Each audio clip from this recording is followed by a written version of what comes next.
Toastmasters and guests. Welcome to Toastmasters for Professionals. It has been said that inspired personal branding can set you apart from the competition and make you memorable. Invest in your brand so that people can invest in you.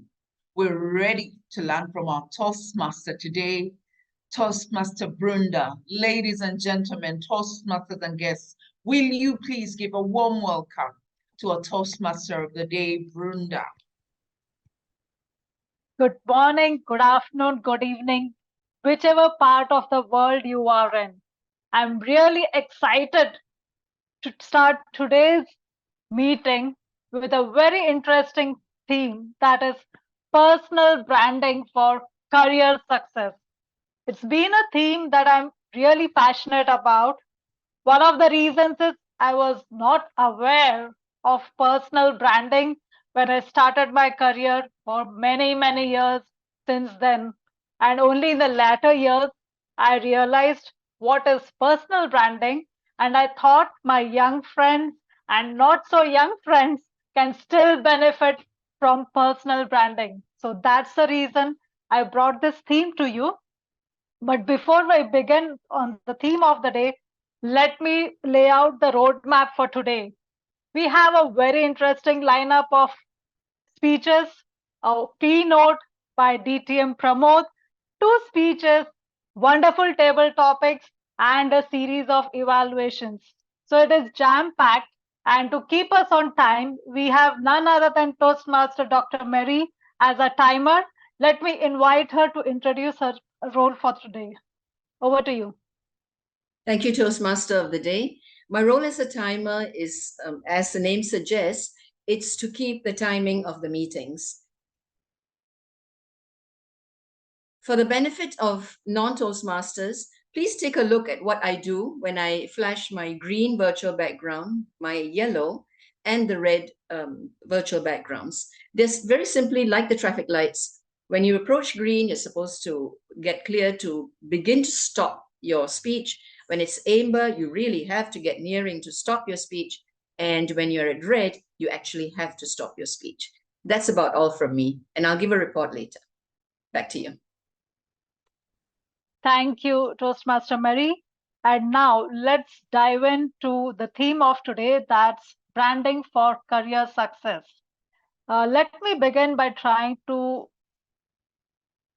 share my PowerPoint with you. So just a second here. So personal branding for career success. I hope everybody is able to see me as well. So let me ask all of you, what are these brands known for? When you see Amazon, what do you think? Anybody, can you put it in the chat? Amazon stands for online deliveries, fast deliveries. I can see the chat. Yeah, online store, that's great. How about Facebook? Connections, making friends all over the globe, social media, that's right. How about Nike? Shoes, that's great, shoes. So whenever we see, thank you, just do it, that's so great. Thank you to DTM Noor. So these are the brands that we know. If the moment you see the icon, something flashes in you.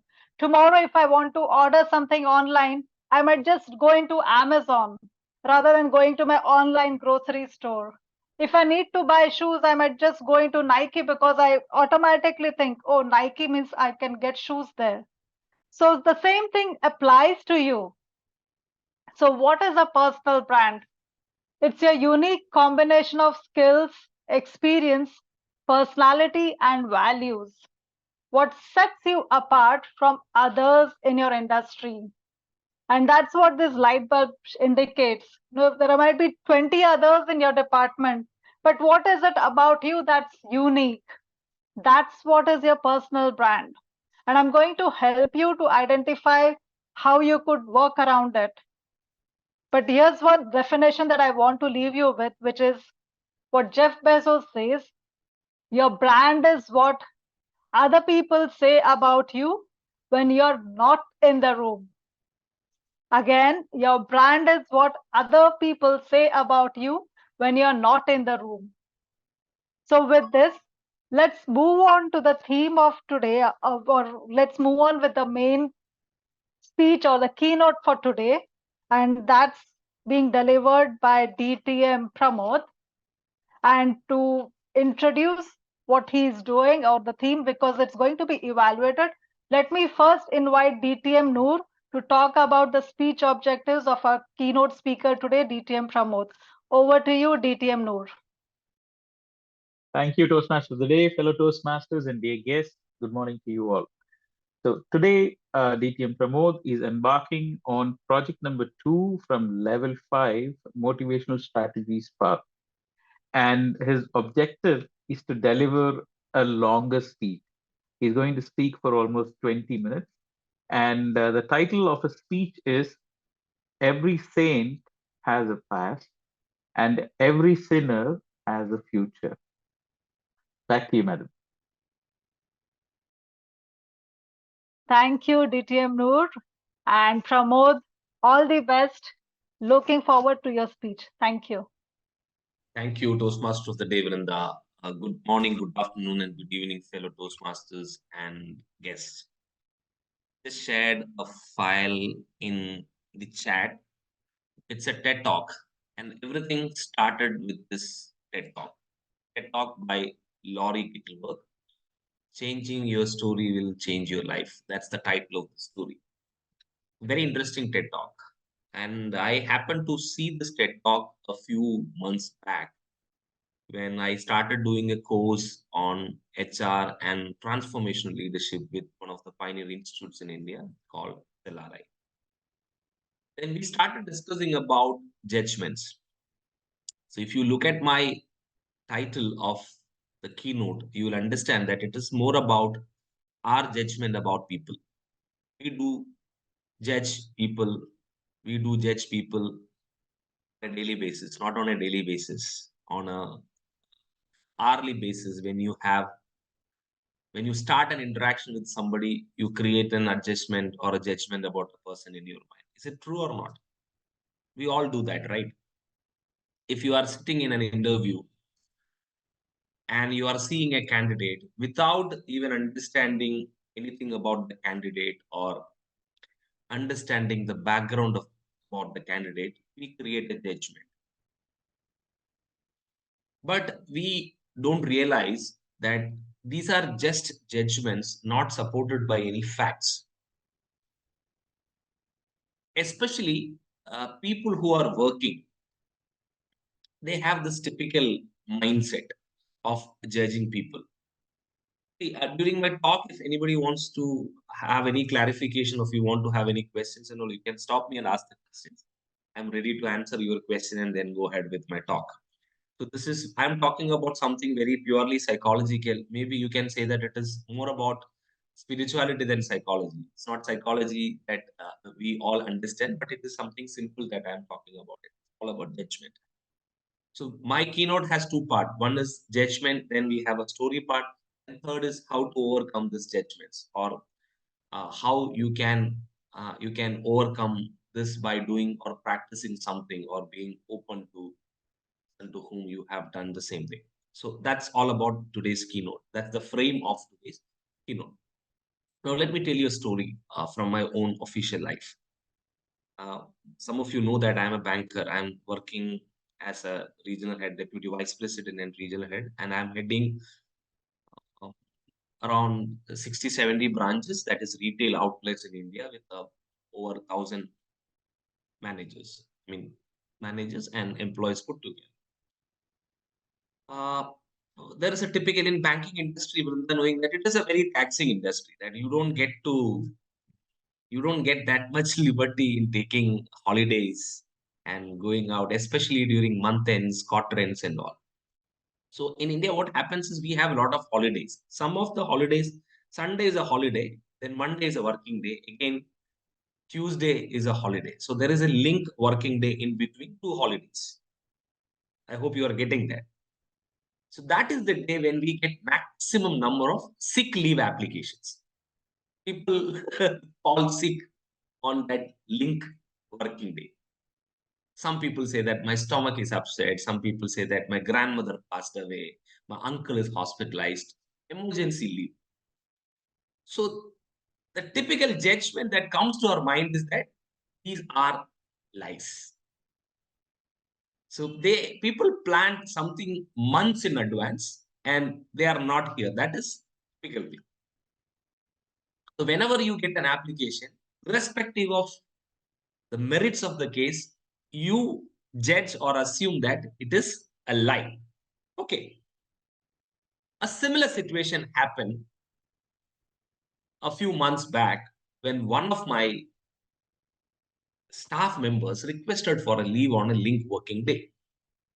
And his manager called me and said, this guy is lying because he made all the preparation for a tour on Friday. And he was so sure that he is not going to come on Monday. Now he requesting that some of his immediate relative is in the hospital. So he wants a leave. So please don't give him a leave because I told him that I will not be able to support him with his request. Then after 5 minutes, this guy called me. I was a bit rude and I told him that it is not possible because your branch has got only 7 or 8 people and 2 are already on leave. And if you are taking off today, then it will not be able for the branch will not be able to function properly. So I denied his request. Then he called me again and he said he gave me the details of so and so. And he did, this is the situation. If you want to check it, you check it and you let me know. But somehow I was not reluctant to check it. I just called somebody else and checked and got the facts right. Then I told him that this is fine. But the conversation, that short conversation that his manager had with him, and later the conversation he had with me created some impact in me. Vrunda is an HR professional. So what is the definition of a good working place or a good place of work is the good place of work should create a psychological safety for the employee too. But what happened is I violated that psychological safety by having that conversation with him. That conversation was unnecessary. That conversation was personal. But what happened is I already created my judgment. Now let me tell you, why did that manager suspect that this guy was lying? Because there was some previous occasions, this pattern was replicated. I don't know how many of you have read a book called Blink. The title of the book is Blink. It says that we normally say that it is my intuition that this thing will happen. Do you believe in intuitions? Do you think that there is something called intuitions exist? The author says that there is nothing called intuitions. He says that it is pattern recognition because you have similar incidents in the past that is ingrained in your memory. And when you get to know a similar situation, it matches up with the past events or the patterns, then the brain gives you a suggestion, then you are acting accordingly and you think it is intuition. So this guy had done similar things in the past. He had lied in the past. So the manager connected with all the pattern and he assumed that this is also a lie. So that is the first part of the story. So I cannot tell my manager that you had violated the concept of psychological safety by involving in such a conversation, or you had violated his right to take leave on a personal ground and all. But anyway, it happened. So this is the problem with judgment. Now the title says that even though there was some patterns in the past, a sinner has a future. So that is the beautiful part of judgment. If you have experienced something similar in the past, would you be able to give another chance to the person in front of you without keeping anything in your mind or without judging the person based on the past deeds? That's the first question. Okay. Then, how can I overcome this typical mindset of judging people? What I did is I developed something. So I realized after this incident, I realized that I was judging this person. Then I told you that I was incidentally doing a course on HR transformation leadership. There also they were telling me not to judge people. See, if you really want to become a good leader, what you need to do is you have to accept people as they are and not judge people, especially people who are sitting in senior positions. When you are sitting in an interview or when you are in charge of recruiting candidate, especially HR people, you are not supposed to create any judgments in your mind. You have to be very open. So they showed us some pictures in the initial class. They showed us the pictures of some people and they asked us to create an opinion about those people. Those are all AI images. But some people, they look very sanely. Some people, they look very, very weird, and they look violent. The moment we see such people, we create a judgment. Oh, this guy must have gone into prison for killing somebody else. That is the kind of judgment. And this is the same. So some kind of pictures and all. They said that it is natural that we create judgment, but you can't stop this habit of judging people without taking any effort. So what is that effort that he suggested that we can take so that we can stop this activity of judging people? He said, wear a band on your right hand. Whenever you realize that you judge somebody, you can change the band from this hand to this. Then count the number of times you change the band in a day. And some people, they change the band more than 300 times a day. 300 times. Even myself, I change the band more than 100 times a day. On the very first day, if you start observing this thing seriously, I'm sure that you will lose track of the number of times you change the band from one hand to another. Then maybe after sometimes you can remove this actual band and create a virtual band. And you can think that when you are changing this thing, you count it in your mind that I am making a judgment. So once you are in such an understanding, once you get an understanding about how your mind works when it comes to judgment, then you can go to the next level. That is accepting people as they are. I'm not distinguishing these facts, accepting people and accepting thoughts. We have different kind of people in our life. I'll give you a situation. You are having a house party in your house. Suddenly, a neighbor appears in your house, and an uninvited neighbor, he comes to the party and he rings the bell and he's saying that I'm here for the party. So what is your typical response to the situation? How do you treat this? Let us call this uninvited guest as Bob.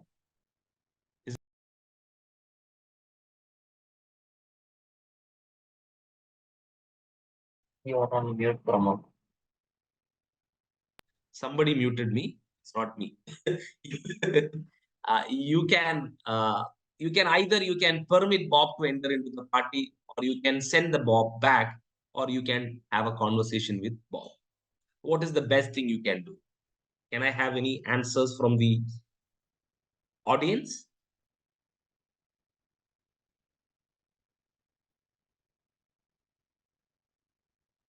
Any responses?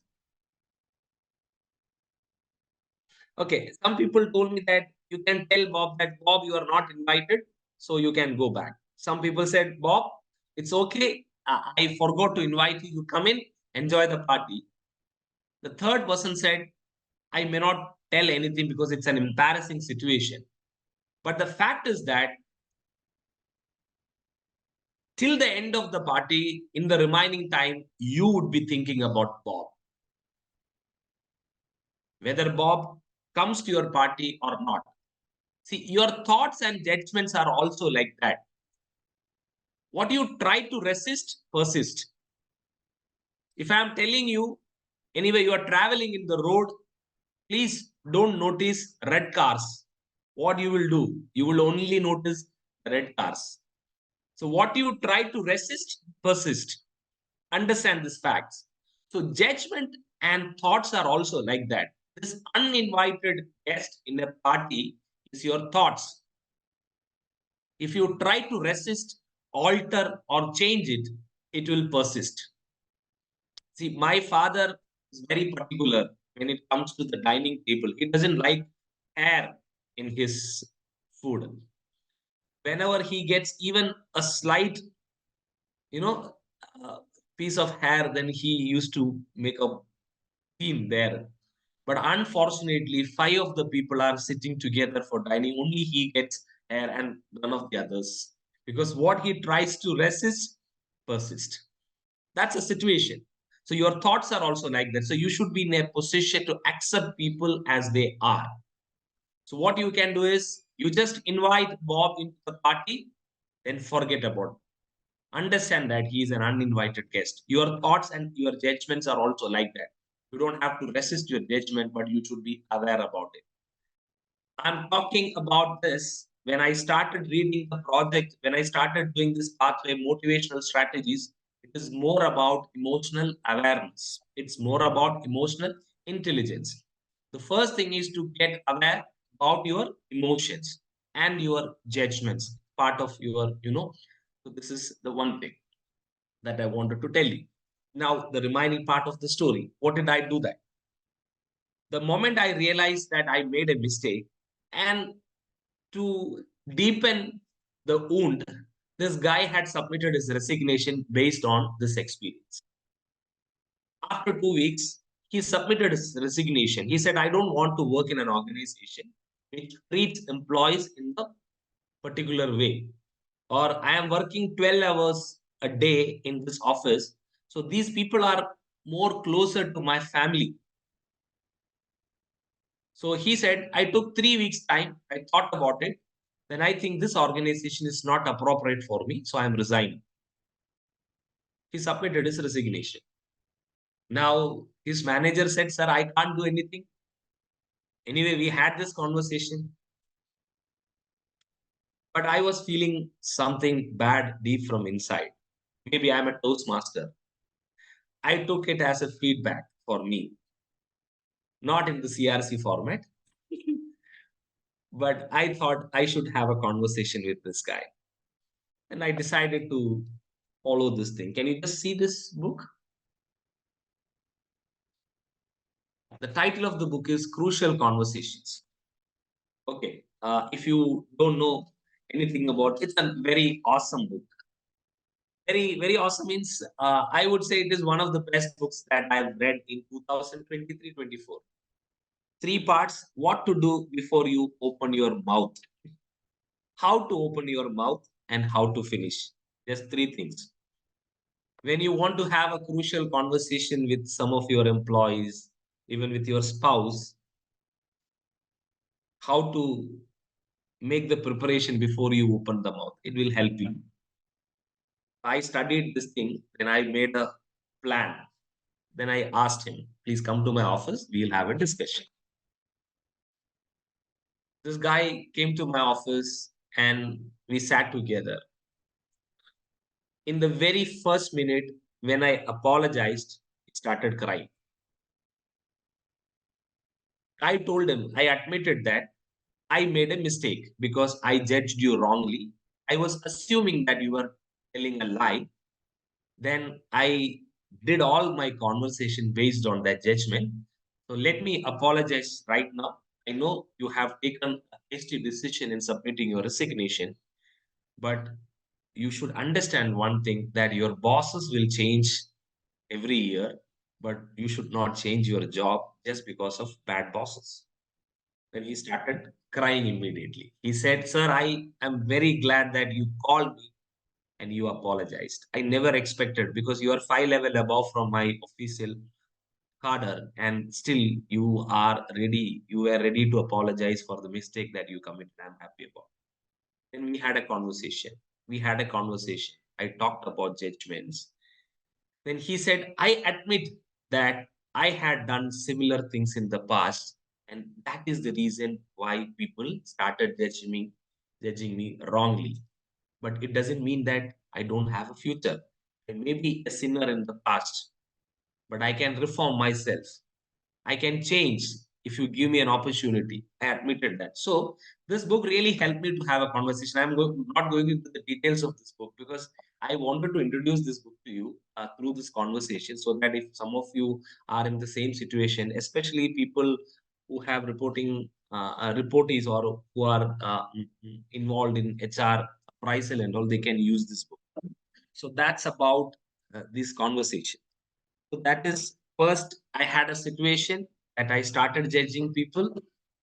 Then I thought about the after effects of each judgment. Then the ways to correct it, that is the plan.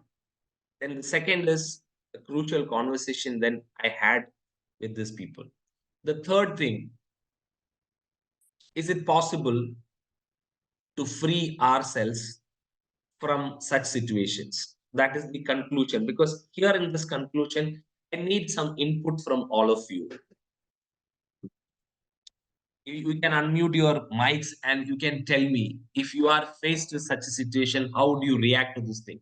So this is also a kind of a discussion where you must have faced a similar situation in your life in the past. Then how did you deal with it?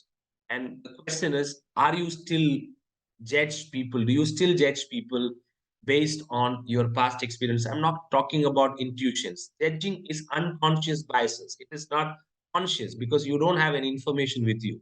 If you are making an analysis of somebody, you should have some information. So there is a subtle difference between analysis and judgment. Judgment is unconscious bias. It is the other word of judgment. So I just want some inputs. Vrunda is there. She's the TMOD and an HR professional. Maybe she can tell me whether she can just add some inputs. Whether have you faced such a situation in your life or in your official life? And how did you manage to overcome that? After that, I'll come to my closing remarks. I think for me, what has worked is, to get rid of all these biases is to build trust. So have that element of transparency, lay out clear expectations, and have that trust.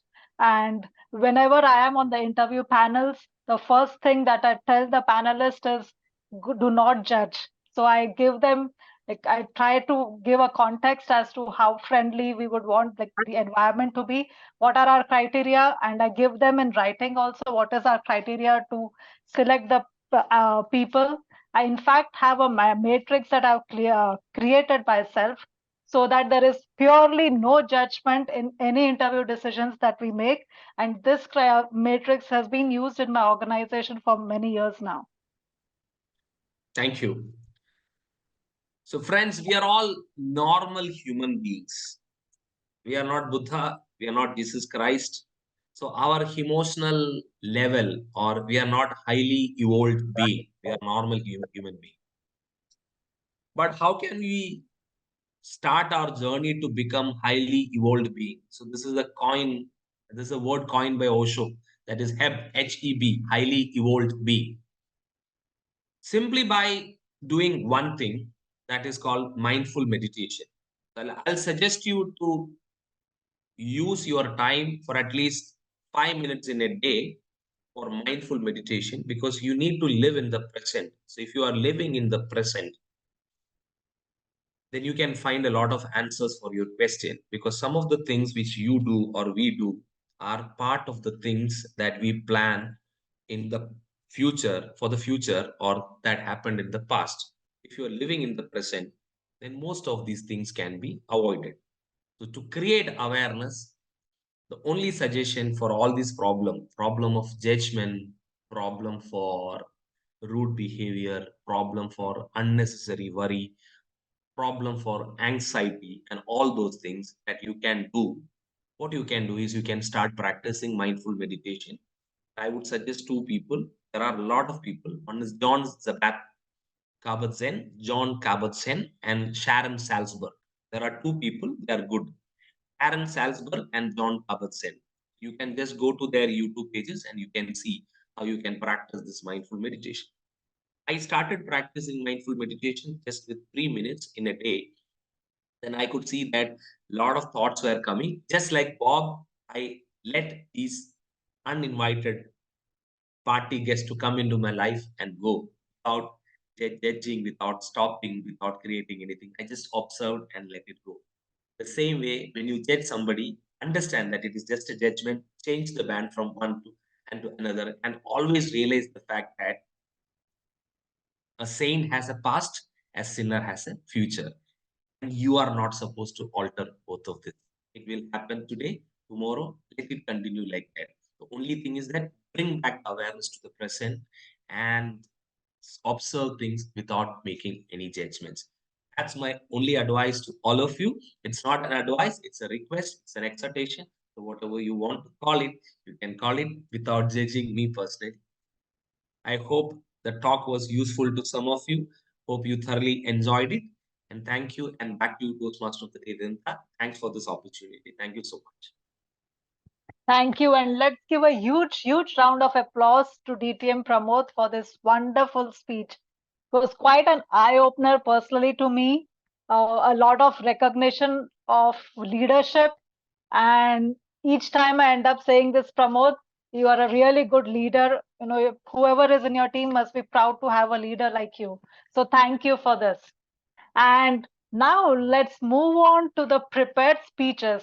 I've got two prepared speeches. The first one is by Toastmaster Guillermo.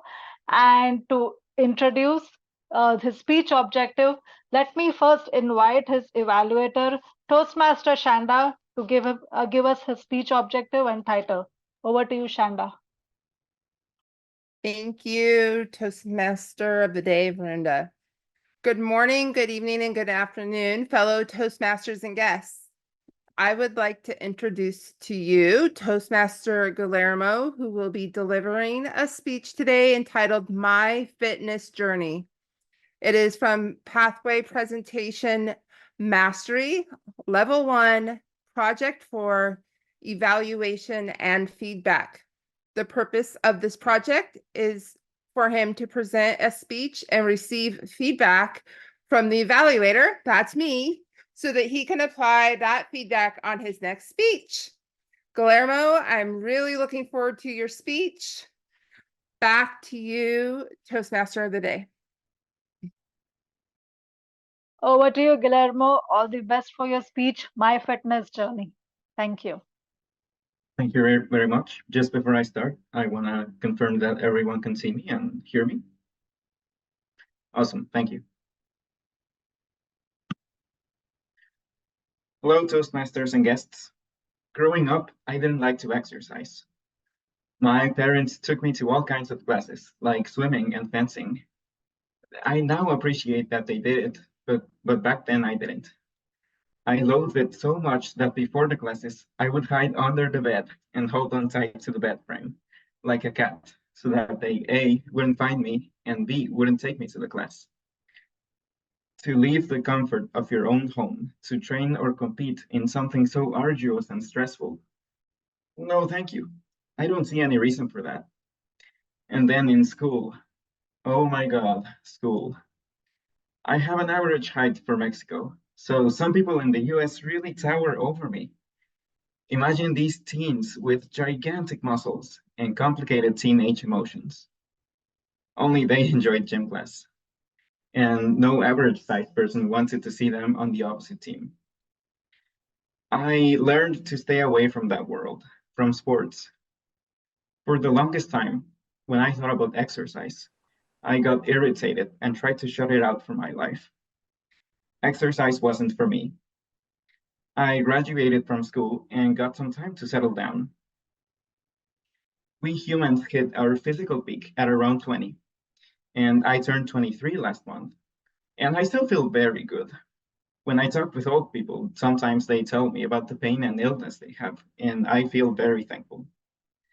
However, in myself, I have started to feel a difference from 20 to now. The other day, I turned my head very quickly, like I usually do, and I heard a little snap in my neck, like I damaged something. Now, the neck has a lot of important functions, So I don't want anything bad to happen to it. And fortunately, nothing did that I know of. But it felt like a warning, like my body said, don't make any sudden movements from now on. Another thing, my back started to hurt when I did the dishes. After half an hour of scrubbing, I wanted to take a break. Come on, buddy, go back to the way things were, please. I noticed these things because at 19 or 20, they didn't happen. And I thought, if I feel this at 21 and 22, I better stop this now. I have to exercise. Last year, I decided to start running. I have a twin brother, and he and I occasionally run together. In that sport, size and strength don't matter a lot, so we felt like we belonged with the other skinny runners. Those of you who have brothers know about sibling rivalry. Just imagine that with a twin. And on top of that, my brother has a very competitive personality. Whoever ran faster or for longer bragged about it for the rest of the day. Him and I don't live together anymore, but that sense of competition stayed with me. After 2 months of running, I stopped doing it. Why did I stop? I didn't really enjoy it. I always pushed myself to run a mile in less than 8 minutes, and I got home very tired. I got lots of headaches, and in the last weeks of running, I felt a lot of pain in my feet. I struggled to go up and down stairs because of how much they hurt. I tried changing my form multiple times, but to no avail. So, let me get this straight. Not only do I have an awful time during workouts, but I also injure myself? Exercise, why do you do this to me? Maybe I can try cycling, since it has a low impact on the feet. I fell from my bike. I got a permanent scar on my knee, and it took me a few days to walk again. Really? Feeling defeated, I didn't exercise for a few months. My injuries healed, but the pain from having a weak body stayed. I began to feel desperate. I had to do something. I knew that in my mind, I had competitive thoughts like, run at least a mile, or you might as well not run. Or if you don't give it your all, don't do it. But I didn't have the luxury of not doing anything anymore. The lack of exercise now had consequences. So I told myself, exercise, but don't put your all into it. It still improves your health more than if you do nothing. I gave myself permission to do that. I began to do calisthenics, which means exercises like push-ups and squats. I liked that I didn't need to take a shower after them, and I could do them at home at any time. And I still criticized myself for not trying my hardest, but I kept doing it. And yes, I injured myself, but not as badly as before. And this time I did find the correct form, so the pain stopped. I happily say that I've done these exercises for about 8 straight months, and I feel great. A lot of things in my day feel effortless now compared to before, and that keeps me in a good mood. I always heard how working out releases chemicals that lower your stress and make you happier, but I never believed that. I never took those muscle heads seriously. But now, oh, I see. I feel how the stress leaves my body during the workouts. My attitude also changed. Instead of thinking little about myself because I didn't give it my all, I commend myself for what I do. All of this kindness towards myself helps me to keep going. Who would have thought? Exercise seemed like it wasn't for me, but I made it for myself. I found ways to enjoy it, like doing the types of it that I enjoyed, and not doing it to the point of suffering. My fitness journey had a lot of difficulties, but I got to an amazing place. And now, when I think about it, I love exercise. Thank you very much, and back to you, Toastmaster of the Day, Vrunda. Thank you, Guillermo. That was such a wonderful speech on your fitness journey. I think you got a league ahead of others because you said you're already in 2 months. Most of us start in January. You're way ahead. Especially, I can talk about myself. I just started, so great going there, and keep going. Stay consistent. I don't. Do I see a second speaker in the room? Is there Akshay or Sai? Okay, I don't see him in the room. So I'm going to take advantage of this added time that I've got, and let's dive into our theme of the day, which is branding, personal branding for career success. I'm again going to share my screen, so give me a second here. And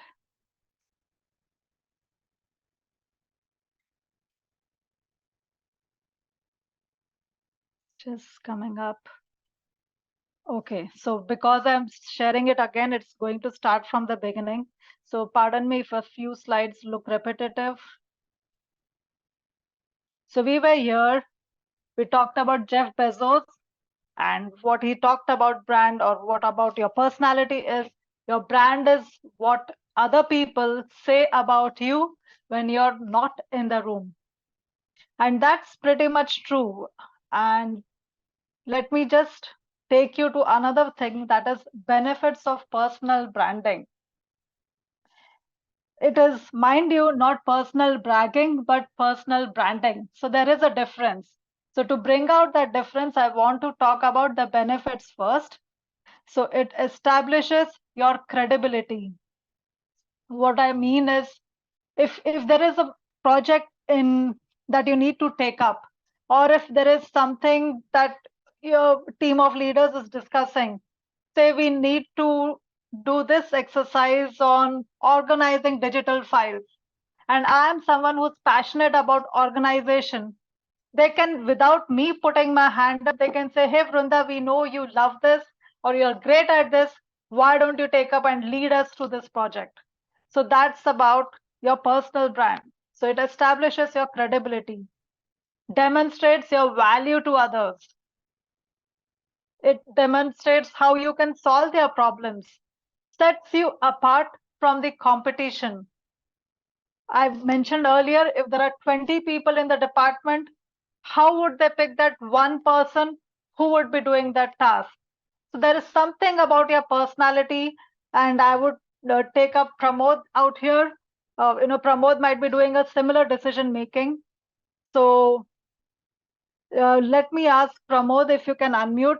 Pramod, can you tell us how do you pick a person from a team to do a particular task? What's your strategy? Vrunda, as I said, we try people. I don't believe that people have got all the abilities in one person to do the job. So everybody has got their own signature strength that we need to understand first. And the second thing is likability. We ask our team members, we have a particular job. Would you interested in taking up this task? But don't put it in a very lighter manner. It should not be an excuse for people to do from hard job to light job. Just properly frame it and ask people whether they are interested in doing the job, and give them an opportunity and observe it. So you have certain expectations as a manager. What do you expect from people and all? So you can, through trial and error, you can find out, but over a period of time, you will get that this person is right or adept or able in doing that particular job in a much better way. So that's how we do it normally in our organization. Great, thank you. I would like to share one example that came to my mind. This is just from today morning, in fact. We had our first session of mindful meditation in our office today. And the reason was that there's a colleague who is extremely passionate about meditation. And I, being in HR, she reached out to us and she said, would you mind if we have a 10-minute mindfulness session just on every Tuesday? We will gather for 10 minutes on a Zoom call, and I will conduct the session. It's just my passion. Whoever wants to join us, just voluntarily can do it. Now, that was such an important initiative. She came up, she volunteered, and about 20 people joined that session when she conducted. Now, the next time when we have something of that kind in mind, we're immediately going to say, hey, Sarah is good at this. Let's invite Sarah. So that's what is your brand. Like she talked about her brand or her passion. And the other advantage, which again, I'm talking from personal experience, is you don't have to start back from scratch. What it means is, supposing you have a new boss tomorrow, they don't know you, they don't, so whatever credibility you built with your prior boss, it might change again. So you have to build from scratch. But if already there is something about you, there's some personality, you are good at spreadsheets, you are good at presentations, you're good at something and you love doing things, you're good at analyzing spreadsheets and bringing up presentations and giving out results, whatever works for you, you will always have a voice that will carry through. So that's what I mean by benefits of personal branding. I'm going to go to the next slide. So how do we build our personal brand? For that, I'm going to give a few hints, which is identify what makes you unique. So what are your passions? What is it that can come to you easily? For example, between me and my other colleague, who is very detail oriented, she can go searching things very well. For example, if we are searching a particular file or what happened on this day or how come this email is not there, she can go digging and find out exactly. I'm a more of a big picture person. So that's the personality. What is unique to you? What is your strength? What problems can you solve? I talked about analytics, making presentations, uh, looking at, I was on a team of about 10, 20 people, and we were analyzing a huge spreadsheet about some tasks that had to be done. Now, being a big picture person, I didn't look at those 1,000 lines on the spreadsheet, but I looked at what are the top values, what are the bottom values, how is everyone performing, what I need to do so that we could focus on the weakest and the strongest. So that's a different mindset or analytical mindset that you have, and it comes naturally. And the other thing is the values that are important to you. Are you about wellness, mindfulness, sustainability, inclusivity, equality, whatever else matters to you? All these things will show up in your personality. And based on that, you could create your values. Now I'm going to pause here and just going to take up a couple of questions if anybody has anything to ask or comments, if any, from the audience.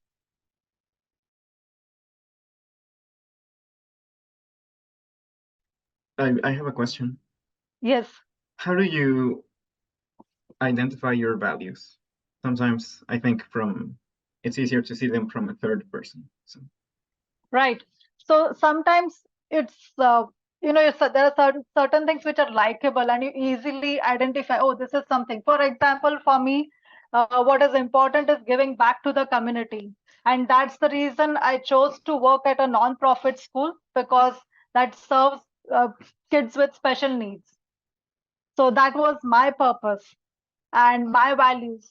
The other time I had an opportunity to work at a casino as an HR manager, and I point blank declined it because it doesn't fit in with my personality or what my values. So I wouldn't have, even if the package was good, it was very close to my house, I wouldn't have been happy working at a casino because uh, it doesn't, although like there's nothing wrong with people working at a casino or enjoying the casino, but my brand is different. And so I declined. So I will talk more about this. Let me take a pause. sorry, let me take a pause here and let's move on to the next topic or the next interesting session, which is the table topic session. And we have somebody who is very, very enthusiastic about table topics, and that's Karthik. And let me invite Cassandra, his evaluator, to talk about the table topics which are being evaluated today by Cassandra. Cassandra, can you just let us know what you're going to see in the evaluation for Karthik?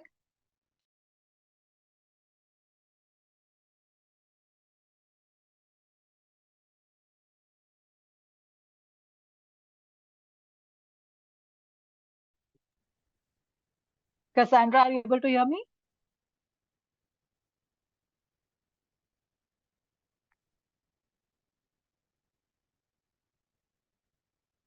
Hello, Cassandra? I can see you're unmuted, but we can't hear you.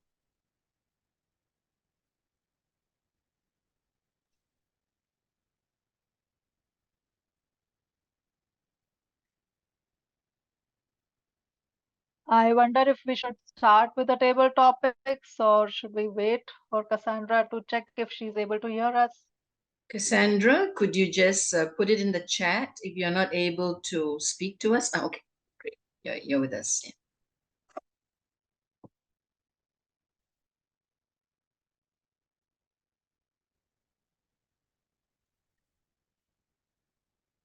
I don't see Cassandra.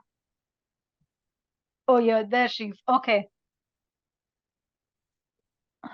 We can't hear you, Cassandra. Okay, so Cassandra is going to evaluate active listening skills, and Karthik is her evaluator. Karthik is the table topic master for today. So without any further ado, let me invite Karthik to take over for the table topic session. Over to you, Karthik. Thank you, Toastmaster Vrunda. Good morning, good afternoon, good evening to fellow Toastmasters and guests. Table topics helps members to improve in 4 areas of your conversation skills: active listening, thinking, organizing, and delivering your speech. The topics that I have prepared for you will hopefully help all of us to become better in our organizations. Since we are in Toastmasters, we provide opportunity to maximum people. So this session is not restricted to only members. Even guests can participate here. I hope everyone will give you a shot. I may randomly pick someone, or you may voluntarily raise your hand to participate in this table topics. Before I start, I invite Mary to introduce timings regarding table topics. Over to you, Mary. Table topics is a session where we speak for 2 minutes. I will flash the green virtual background at 1 minute, the yellow at 1 minute 30 seconds, and the red at 2. Expected to stop at 2, but you can still proceed up to 2:30. 2 minutes 30 seconds. Back to you. Thank you. Come on, let's begin. Who is going to start?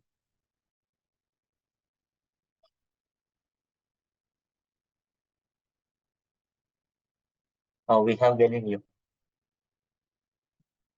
James, can you unmute yourself? We are all supposed to unmute ourselves. Just raise your hand. I can. Hi, do you hear me? Yes. James, would you rather be worrying genius or a joyful simplementor? I repeat, would you rather be worried genius or joyful simplementor? Over to you. Thank you, Karthik, for the question. I really like it. I think geniuses have sometimes overthink things, and everyone wants to be smarter because then they can solve their problems. But if I am destined to never do that, then I don't see much use in being a genius. And so I'd rather be a simple-minded but happy person. Because at the end of the day, I don't think a lot of things matter a lot more than your own happiness. In your deathbed, I don't think I'm going to be like, oh, but I wish I was smarter. I think I'm going to be like, oh, well, I had a good life and I enjoyed it. And so I much prefer being a simple-minded but non-genius person. And thank you. Back to you. Thank you. Thanks for sharing your valuable inputs on this becoming genius, leading our life as a genius and as a joyful life. We really appreciate it. Who is going to come next? Arvin, can you please unmute yourself? Which one is worse, falling or never trying? I repeat, which one is worse, falling or never trying?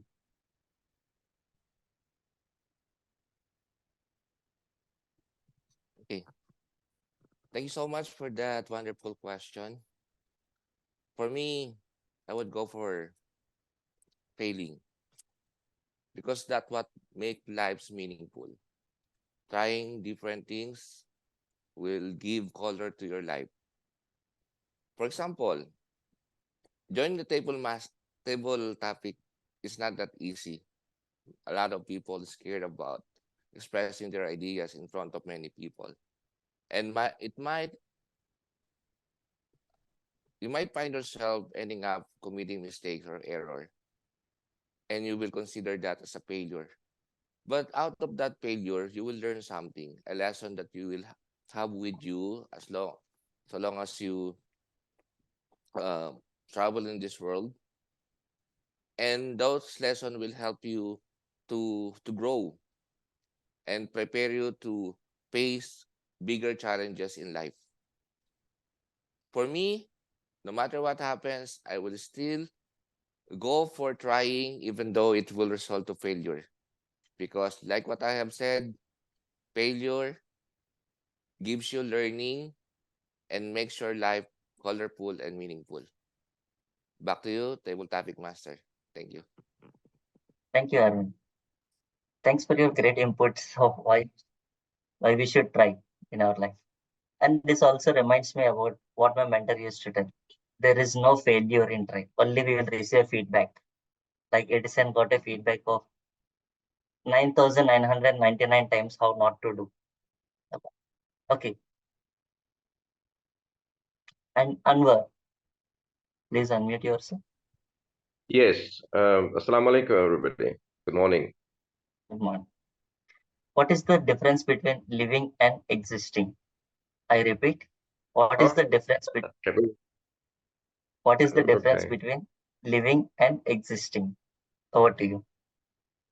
My dog, he exists with me.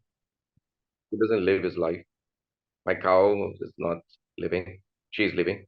She's existing, rather. She's not living her life. Human beings with two legs. Why we have two legs? Because it's not about existence. It's about living. Because God has given us two beautiful organs. One is our heart, another is our brain. And you fall in love with not with your brain, you fall in love with your heart. So living is all about having a heart, and brains are under the very influence of your heart. When I fall in love for the first time, I was not aware what I'm doing, but I lived my life, and then I understood the very importance of being a human and having a compassionate heart, a sympathetic heart, a loving heart, who doesn't go with bias and bigotry, who doesn't live his life with the very idea of just existence, just having the very basic things that all different animals do. But I don't mean to demean the animals. I think animals have more heart than us. They love you, but if you treat them well, if I give my cat every day some milk, she'll come back to me. So they have that heart, but their brains are not as such as we. So I think what distinguishes is for living. A life is all about being a good, compassionate human being or even an animal. Haven't you seen monkeys? Haven't you seen, dogs, cats? So I believe it's about the way we are being trained. And living is all about training. Many of us can exist, but if we are not trained properly, if we are not being taken through the very process of what goodness is all about, and goodness is all about like for the others, which you like for yourself. And I think that's what living is all about, making sure that you do. So the red is there. So I have to say thank you. Bye. Thank you. Thanks for giving so wonderful live examples and your point of view based on your experience difference between living and existing. Thank you. And who is next? Come on, guests. Sagar, would you like to give it up? Yeah. Yes.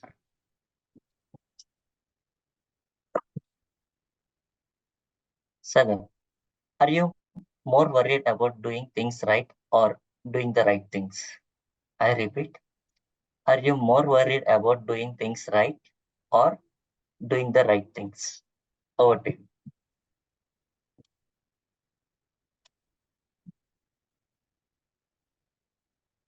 Michael Phelps, one of the greatest swimmers of all time, once said that you can't put a limit on anything. The more you dream, farther you get. Fellow Toastmasters, my dear guests, good morning, good afternoon, good evening.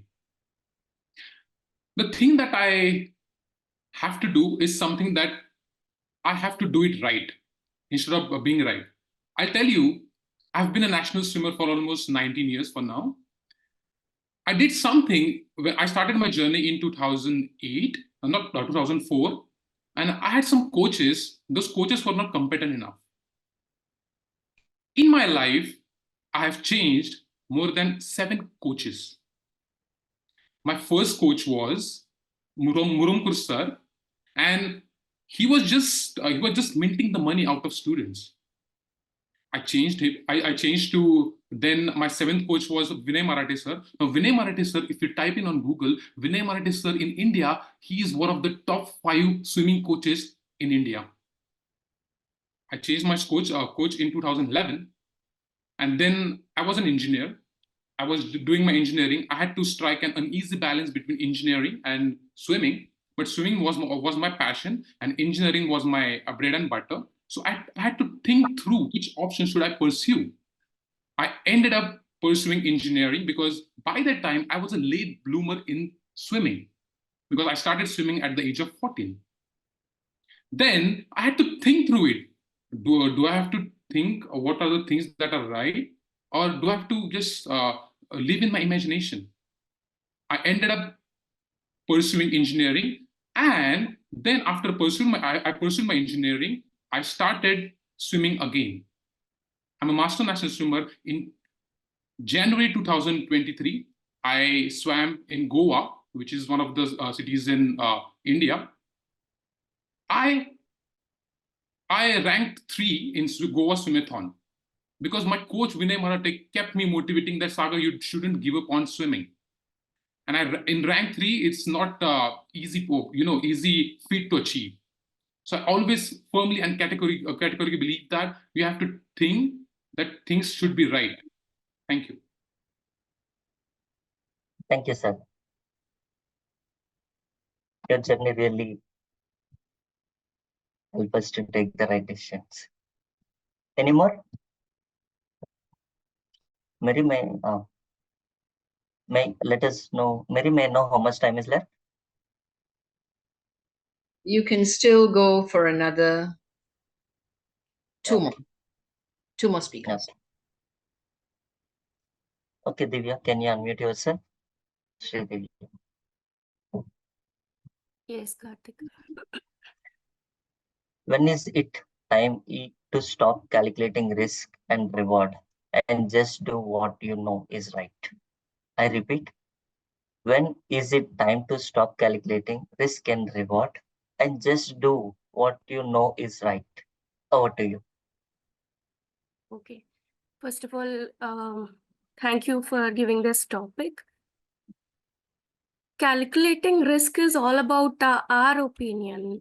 As per my opinion, it is just like we can calculate the risk. Like if we can calculate the risk, then we should be able to face the challenges also. Something like if I have to go with a purpose, then I should not say whether it is going to give me any fruitful result or not. If I have to do it, if I have that particular thing in my mind, then I just have to go and give the shot. For example, after finishing my maternity, I was in a dilemma whether to continue my work or not, because I thought that giving a break in my career is going to create big problem.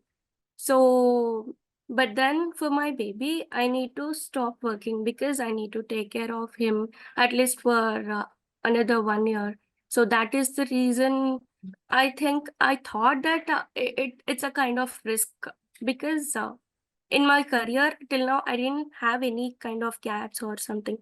But then right now I'm on a break to just take care of my kid, because even in future if I go on a work to my office, I'll be thinking about my kid, whether he's doing okay or not. Is he is somebody feeding him or not? Is he okay or not? Like his health is okay or not? I might have all those things in my head. So that is the reason it's a kind of risk or whatever it is. But then I just want to give what my heart deserves at the moment. So yes, that is the thing, in my opinion. Thank you. Thank you. Thank you. Very valuable inputs. Out. Any more? Our last speaker. Who want to take the opportunity to become Swati.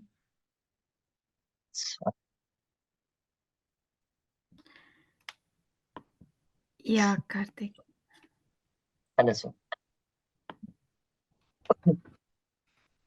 Swati, where do Yeah. you find inspiration? I repeat, where do you find inspiration? Over to you. Thank you for the topic, Karthik. I don't have a inspiration person as such. Like people look up to maybe Mahatma Gandhi or Lincoln or whoever. I don't have a single inspirational person as such, but I get inspired by people whom I see in my day-to-day life. Today, I got inspired by Pramod. Pramod, like, yeah, his work environment, the work environment in his office is really bad, but he's at least trying to do something and change the work environment there. That thing inspired me. Like initially I thought, oh my god, the work environment is so bad, thankfully I'm not in such a place. But when he took a step and made his colleague feel better about it and made his colleague come back, I was like, that's a good thing. You can change bad situations. That's an opportunity. When you're in bad situations, you have an opportunity to do something good. So that's my that's the one cent of inspiration I got from today's Toastmasters meeting. And then yeah, like even from our TMOD of today, Vrunda was saying that she declined a job opportunity in casino, although it was highly paid job. She kind of ignored it, thinking it's not her kind of her cup of tea. But for me, it wasn't like that. Like when I joined my job, I was like, I really did not think of so much. For me, it was all like, all I was thinking was, oh my god, I have student loan. I can't think of all that. I just need a job that pays me well. I didn't even think of second step, whether I be happy there or no, or will I get a better job. No, I was not thinking anything. I had a couple of interviews queued up, but I said no because I thinking that I already got a job. uh, I don't know. I thought like Brunda, I should have tried 2, 3 and see what my cup of tea was and then entered into job role. But but no much regrets. I'm still happy here. Thank you for the topic. Thank you, Swati. And also thank you for reminding our leaders, taking our leaders' inspiration. Thank you. Over to you, Vrunda. I guess the time is.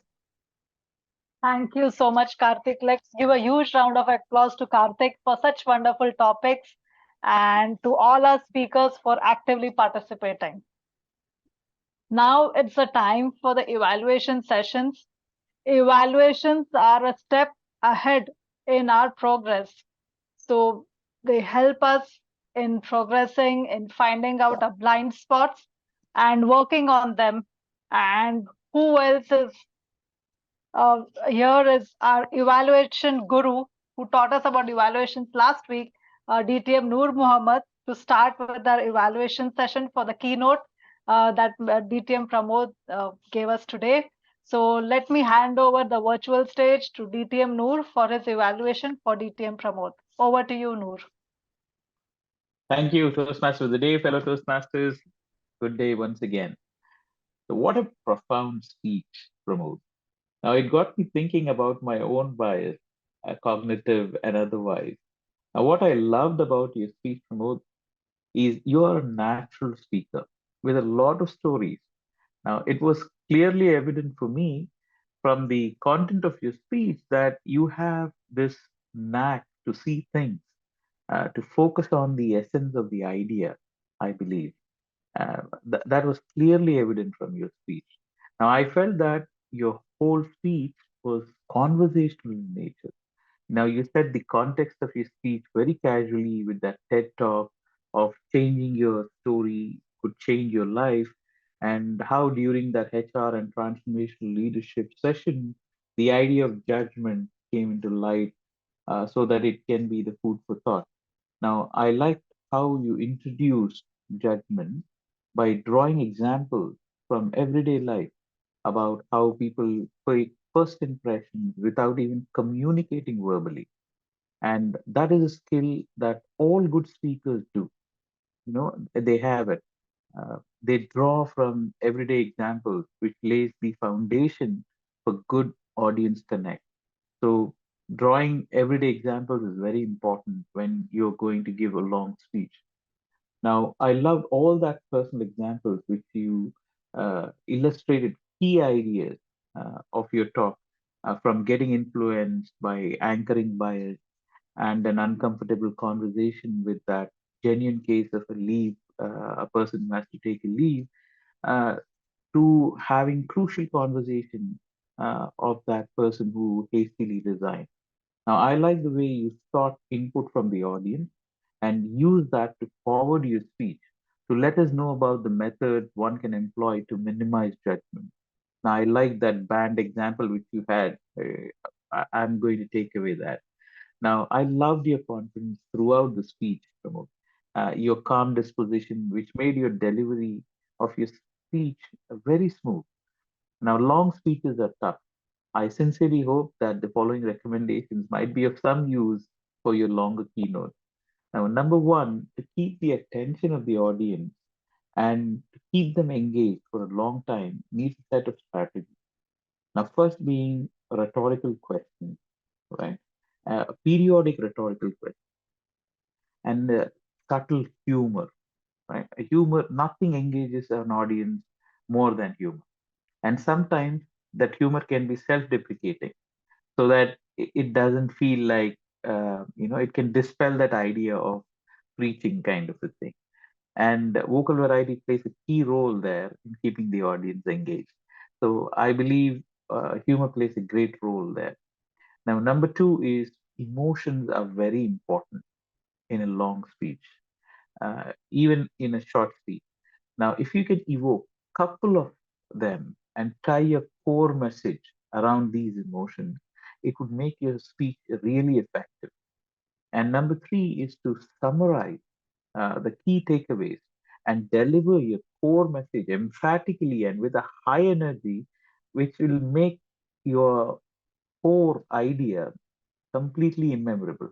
Now, how many of us remember, I see something in you, but I don't know what it is? It's been 12 years. and people still remember that. How is it possible? That message is tied to several emotions. Now, overall, I feel that you are a person with very strong delivery. You have this idea of uh, communicating very effectively when you uh, when you talk, and it's very easy to listen to you. So Pramod, if you could just take into consideration how to engage the audience for a long time by employing subtle humor, rhetorical questions, some sort of a deprecating humor, along with engaging the audience more during the conversation, it would be amazing. I wish you all the best, man. Back to you, Timothy. Thank you for that wonderful and detailed evaluation, DTM Noor. I'm sure DTM Pramod would find it very useful. Now let's dive in to our first evaluator for today. That's evaluator Shanda, who would be evaluating Toastmaster Guillermo's speech. Over to you, Shanda.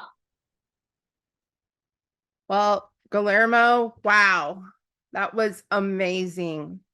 Exercise wasn't for me, but I made it for myself. I loved that, and I could relate to that. Your whole speech was very relatable to me, so I was engaged. You made me laugh. Your hand gestures were amazing. Your hands were going the whole time. It was amazing. I love how you went through your story and that you grew up, you didn't like to exercise, running caused your feet to hurt. So you did bike riding. Well, you fell off the bike, right? So I love that you also incorporated the mindset part, that if you don't give it your all, something is better than nothing. And not to criticize yourself for not doing the hardest. You finally found what was best for you, and that's calisthenics. And you've been doing it for 8 months. So kudos to you. Keep it going. I would say some things to take into consideration is maybe slow down just a little bit. The pace you kept going, and maybe take a pause. When you're explaining something, just take a pause, take a deep breath, and then move on, because you kind of kept going. Probably want to get it over with, right? And then maybe scan the room a little bit more. It's hard to tell on a Zoom call, but your eyes were focused in one spot. So try to see if you can connect with people. That's always helpful. And you did an excellent job. And I think that was amazing. And I totally could relate to it. So thank you so much. It was very inspiring. Good job. Back to you, Toastmaster of the Day. Thank you, Shanda. That was great. And now let's move on to Cassandra for her evaluation for the table topic master of the day, Karthik. So over to you, Cassandra.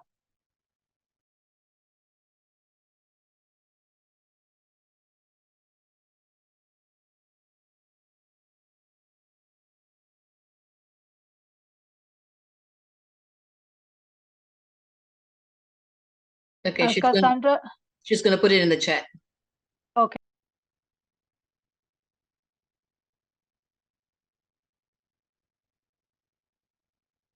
Toastmaster of the Day, I think we could also have a round robin evaluation if you're fine with that.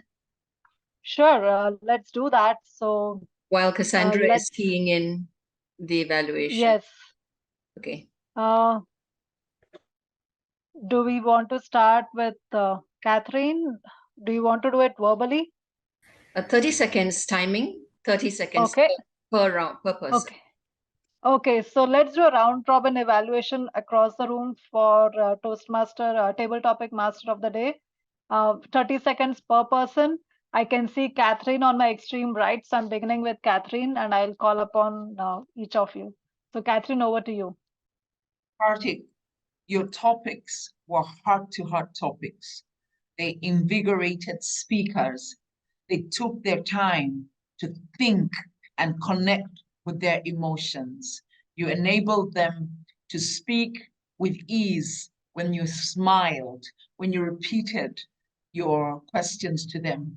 I found your presentation and your delivery of table topics very a camaraderie. It was warm, it was inviting. Well done. Back to you, Toastmaster every day. Thank you. Let me go to Toastmaster Arvind for his feedback. Over to you, Toastmaster Arvind.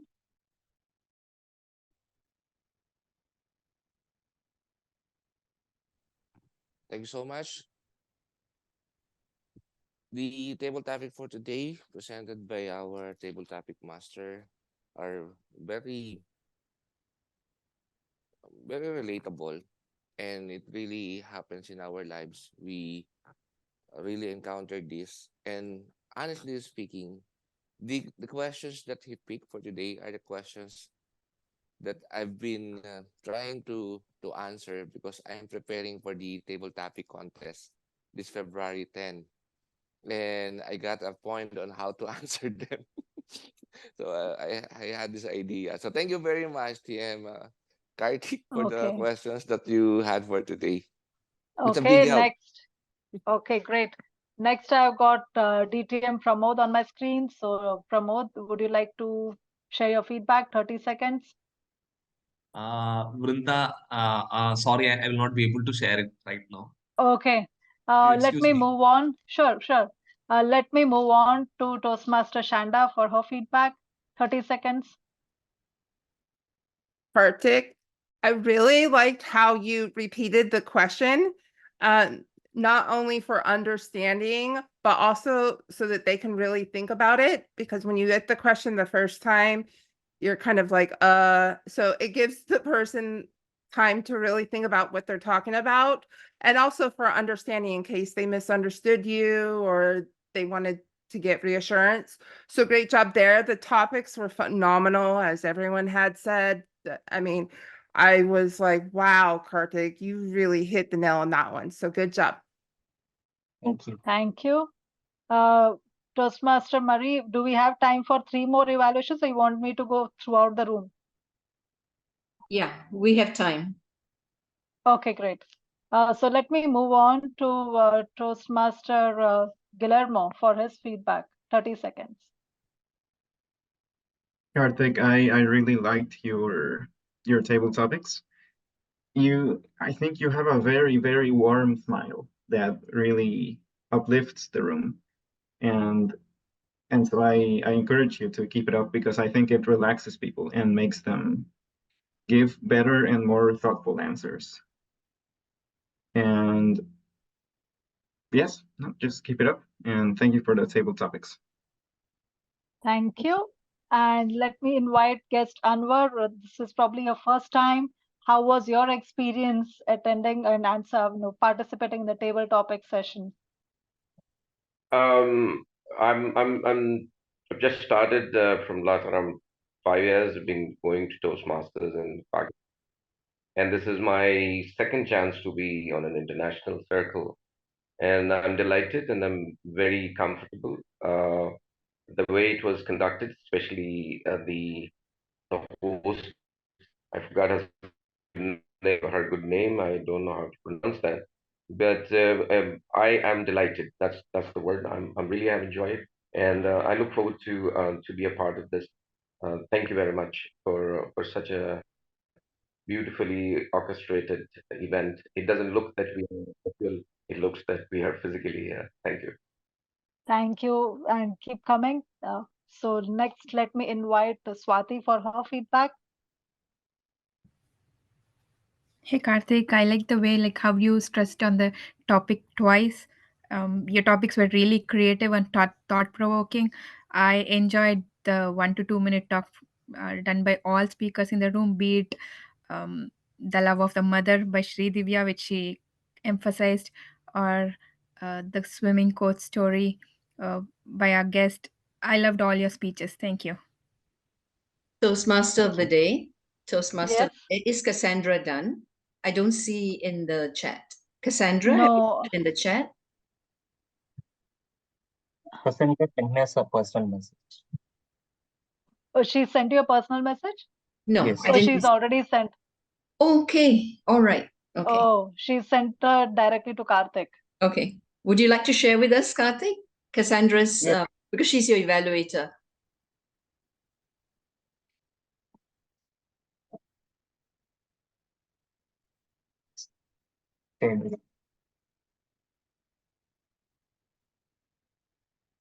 Okay, Karthik has posted it in the chat. Let me just read out for everybody's sake. Great table topic questions, repeated questions 2 times, great touch. I would have liked for you to have reiterated their answers to let them know you heard them and understood them, validated their answer. So great feedback for you, Karthik, out there, and all the best for your future sessions. And thank you, Cassandra. That was wonderful, short and point, like to the point evaluation. Thank you. And we appreciate you taking up this role in the last minute. So thank you for that. And with that said, I think we are on time to move on to our timers report. So, sorry, let me invite Marie for her timers report. Yeah, very quickly, I'll just run through this. The keynote speech, DTM Pramod, overshot by 1 minute and 1.5 minutes. It was a 22-minute speech. It went to 23 and 25, perfectly fine. We wanted to hear more of him, actually.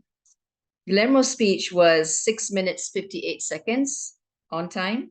When it comes to the table topic speakers, again, it was GJ 58 seconds, Arvin 1 minute 21 seconds, Anwar 2 minutes 1 second, Sagar 2 minutes 3 seconds, Sri Divya 2 minutes 6 seconds, Swati 2 minutes 2 seconds.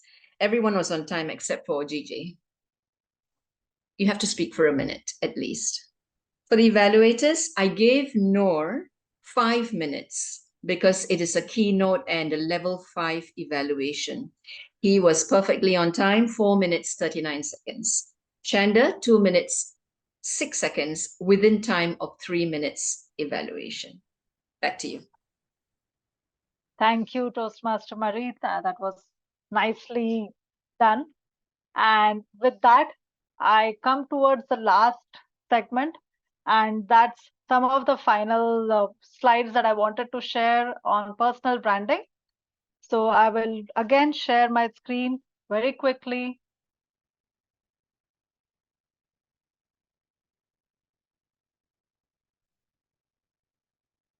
Yeah, Zoom, I think, doesn't let me share from my current slide, so I have to jump over again.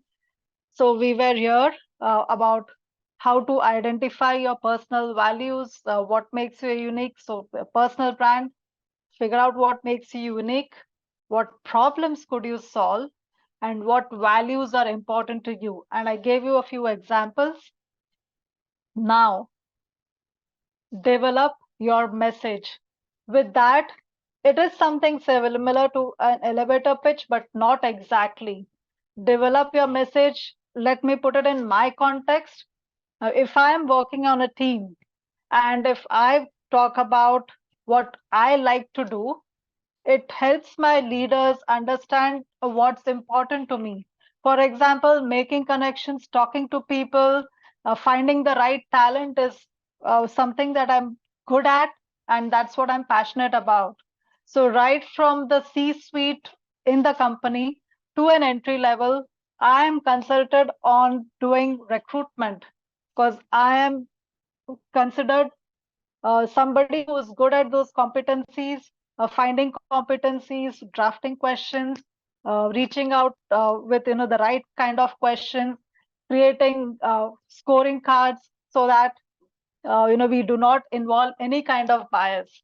So that's what my leaders know, just because I have conveyed that to them, that this is what I'm passionate about, to find the right talent. They call me a career matchmaker. So that's what I am in my office. And so could you have something that could work for you. So find that niche that works for you. There are a lot of tools available online to find your strength. They're called strength finders. You could find that lot of online tools, and you could use that as a guide to find what works for you. The next thing is, whom do you pitch? So target your audience. If you're a job seeker, you need to find recruiters or the companies that you want to work for. So what kind of a role are you looking for? Are you looking for a same level? Are you looking for a promotion? Are you looking to change your career to something else? Look for that job and build your network. So if you're looking for a job in a tech industry, look for those kind of companies, look for what they where they advertise, try to network with those kind of people. So you would try to filter. Instead of applying everywhere, you could apply to those people. If you're looking for a promotion, look at which department you want to work to or work in, what kind of leader you want to work with, and find that space for yourself where you want to network. But most of all, be consistent. Show up each time. Be trustworthy so that people can rely on you. You can build your personal brand by being consistent. And with that, I wish everybody all the best and thank you for patiently listening. I can take one or two questions if we have time, or you could put them in the chat and I could answer that. And in the meanwhile, let me hand over to our presiding officer, Toastmaster Catherine, to take over from here. Thank you. And we give a round of applause to Toastmaster Vrunda Shashikumar for that amazing Toastmasters meeting. Thank you so much, Vrunda. I feel like we should have paid for this meeting. I hope you're like me. I felt like this was a mastermind of sorts. Vrunda, thank you for sharing your expertise. I am going to take just a minute to explain why I find that this meeting was so unlike any other. You're giving us your brand expertise and brand secrets made so simple. You've broken down so many books and so many literally expertises on branding, and you have given us something we can take home and start to work on. My biggest take homes are two. One, you have said show up and be consistent. And then the second one that will stay with us forever, which we should be working on as Toastmasters for Professionals, is the Jeff Bezos statement: your brand is what is said of you when you are not in the room. So thank you so much, Vrunda. I really appreciate that you took your time to prepare for this meeting and give it the excellence it deserves. Thank you so much. Toastmasters and guests, I would like to remind us that it is coming to our time to renew our subscription as members. Most of us are paid up to the 31st of March. And because of time, and it is important for you to prepare earlier, I bring this to your mind that it's important for us as Toastmasters for Professionals to stay together and spur one another to good works. If you are ready to renew, I'm going to ask you kindly to reach out to either Toastmaster Mary Thomas or Toastmaster Guillermo or myself or Toastmaster Shihas, and make sure you have your renewal done. We will let Toastmaster Ekta, who is our treasurer, help you to ensure that you have your self-enabled pay ready for you to make your welcome. I'd like to take a moment to introduce our new members. Toastmaster DTM Nur Mohammed joined us. Thank you so much for joining us. Toastmaster Sri Divya joined us. And I'm aware that Toastmaster Oscar Delgado is on his way. He's working on his membership. But thank you for choosing to join Toastmasters for Professionals. So before I conclude my closing address, I just want to bring to our mind that we are thinking about having representatives to the contests, the evaluation contest and the international contest. By the next week's meeting, I will be communicating what we have decided as a club officer executive team, and in line with the area directorate, we are having a conversation to find out whether we should have representatives represent our club, or maybe run ahead with a competition, which is to hold a contest. But to hold the contest will require level 2 and above contestants, which we don't yet all together yet have. But also we need time and people, resources ready to come and prepare for the contest. It takes them a lot of work. The people who have helped us before, some club members, are extremely busy during this time, and we want to be that club that understands our members and participates and supports them. So we are having that conversation. So I'll be coming back to you next week to let you know what the outcome of the contests is for us. So as I conclude, I just want to thank you all, Toastmasters and guests, for giving us a run for our money, what we call a run for our money. From the mother who makes sacrifices over her career for a season to raise another, and in this case, another child. The manager who makes room for a staff to experience an apology or forgiveness to flow in order to create a conducive environment and to confront misconception demons. The leader who faces fear and attitude towards exercising and embraces consistency to train self. Toastmasters, the table topics, warming our hearts, bringing out values with heart-to-heart topics like empathy, love, compassion, life lessons, high-level evaluations. I wish to thank you for a very high-level meeting. This was a meeting like none other. I'd like to thank Toastmaster Sagar, Avik Dars, Toastmaster Cassandra, Eric McLean, who left us earlier, and Ricky Saw for joining the meeting. So I'm going to ask you guests, please unmute and tell us, how did you like the meeting? Ricky, Cassandra, if you can, Toastmaster Sagar, and Avik Das. Thank you so much. Please let us know, how did you like the meeting? Yeah, shall I start first? Yeah, it was lovely meeting. It was lovely meeting. It was so accommodating that I felt at home. Like every person was accommodating. Oh, here, I would love to join this club. So I was just asking on the chat how to become a member of this club. So that's why. Could you please enlighten me that? Absolutely. Please share your details. Share your phone number or your email with Dr. Mary Thomas or myself, and we'll get in touch with you. Toastmaster Arvin, please let us know as well. Yeah. I've already have that shared on chat.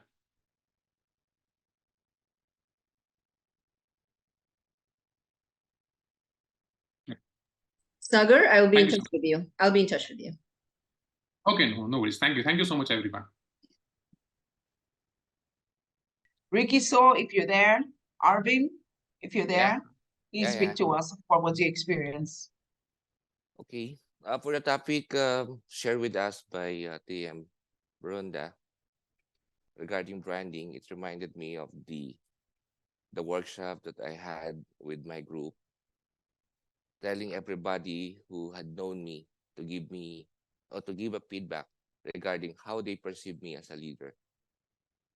So when the slide showed Bestos telling us the branding is all about what people say about us when we are not around. It flashback. So this is the learning, the experience that I got when I attended the workshop. And for TM Pramod, regarding the crucial conversation, I remember when I terminated one of my employee because of misbehavior. I did the meeting not just with the HR personnel, but with the relative of this ex co-worker. And it was not that easy because terminating someone is kind of affecting your conscience. because it's not that easy to lose the employment.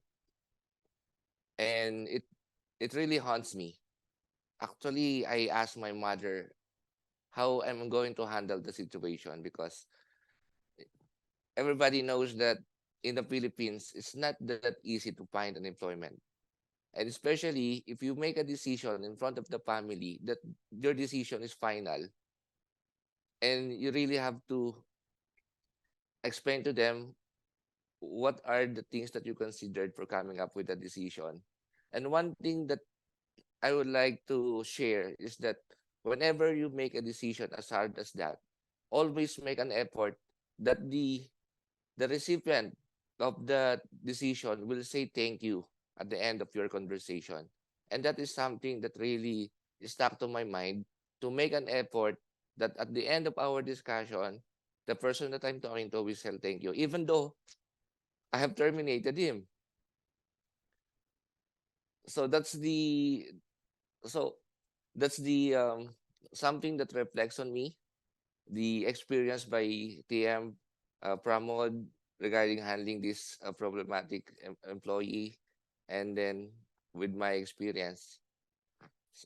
So it's that the session that we have for today is really, really informative, and I have a lot of takeaways. That's all I can say. Thank you. Thank you so much. Oscar, do you want to say something before we go? Hi, everyone. Basically, as you know, this is my second time here with you guys, and for me, it's very amazing to hear the presentations and to learn a lot of this kind of presentation, you know. So one of the most important things for why I am here is because I need to learn and speak in fluency English, and that is the reason why I am Toastmaster International. And I am still waiting to be part of getting the membership to start with the training of the presentations that I need to give with you guys. Thank you so much, Oscar. Thank you so much. We look forward to having you give your first speech. And I think once you give your first speech, you'll not believe what will come out of you. Sri is also going to be giving her first speech, I'm sure. Her second speech, I'm sure. So Yeah. I'm just excited to see what happens to us. Look at Shanda. Shanda started, and Shanda's just gliding. Guillermo is just gliding. These are people who just woke up and embraced it. So don't feel afraid. We're here to support you. As soon as you finish making your payment, you will be assigned a mentor, and you'll start on your journey, and it will be unbelievable what you're doing. So don't worry, it is gonna happen. So Okay, thank you good. so much, Toastmasters so and much. guests. I really thank you for coming. And I would like to release us so that we can run and do other things, because the day has started for others, and for others, it's time to go to bed. Vrunda, you are the career matchmaker. Everybody now knows, get ready for many, many, many, many opportunities. Sri, did you hear that? That's the matchmaker for us.